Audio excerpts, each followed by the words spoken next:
Welcome to Raj news. Telangana పురపోరులో హస్తం హవా కొనసాగింది. అర్బన్ ఓటర్లు సరిలేరు మీకెవరు అంటూ కాంగ్రెస్ పాలనకు జై కొట్టారు. పట్టణ ప్రజలు రేవంత్ నాయకత్వాన్ని కోరుకున్నారు. అటు గులాబీ ఇటు కాషాయ పార్టీని కాదంటూ సర్పంచ్ ఎన్నికల ఫలితాల మాదిరిగానే మున్సిపల్ ఫలితాలను అందించారు. మున్సిపల్ ఎన్నికల్లో కాంగ్రెస్ పార్టీ హవా కొనసాగుతుంది. ప్రధాన రాజకీయ పార్టీలు తమ విజయంపై ధీమాగా ఉండటం పోటీకి మరింత ప్రాధాన్యం తీసుకొచ్చింది. లోక్సభ ఎన్నికల తర్వాత రాజకీయ గుర్తులపై జరిగిన ఈ స్థానిక ఎన్నికలు అన్ని పార్టీలకు బల పరీక్షగా మారాయి. 7 కార్పొరేషన్లు 116 మున్సిపాలిటీలకు జరిగిన ఎన్నికల్లో అధికార పార్టీకి తిరుగు లేకుండా పోయింది. మున్సిపాలిటీలు కార్పొరేషన్లలో క్లీన్ స్వీప్ దిశగా హస్తం నిలిచింది. మున్సిపల్ ఎన్నికల విజయం కాంగ్రెస్ శ్రేణుల్లో ఉత్సాహాన్ని నింపుతోంది.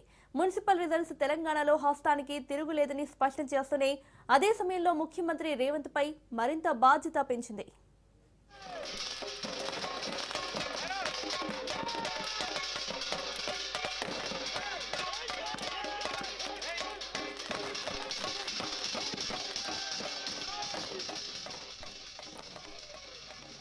మొత్తం 116 మున్సిపాలిటీలకు గాను కాంగ్రెస్ పార్టీ ఏకంగా 82 చోట్ల విజయం సాధించి జెండా ఎగురవేసింది.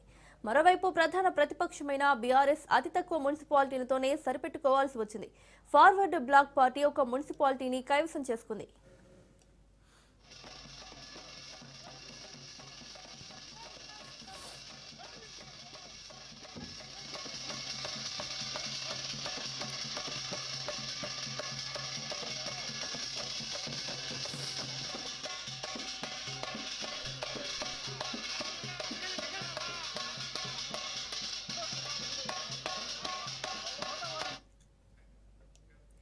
సుమారు 37 మున్సిపాలిటీల్లో ఏ పార్టీకి స్పష్టమైన మెజార్టీ రాకపోవడంతో చైర్మన్, వైస్ చైర్మన్ పదవుల కోసం తీవ్రమైన పోటీ నెలకొంది.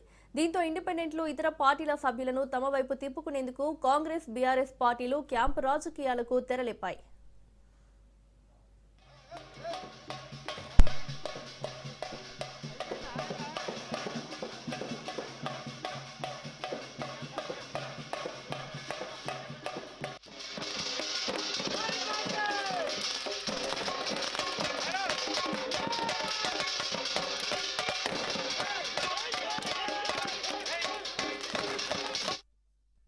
కొత్తగూడెం కార్పొరేషన్లో కాంగ్రెస్, సిపిఐ చెరో 22 స్థానాలు గెలుచుకుని సమఉజ్జీలుగా నిలిచాయి.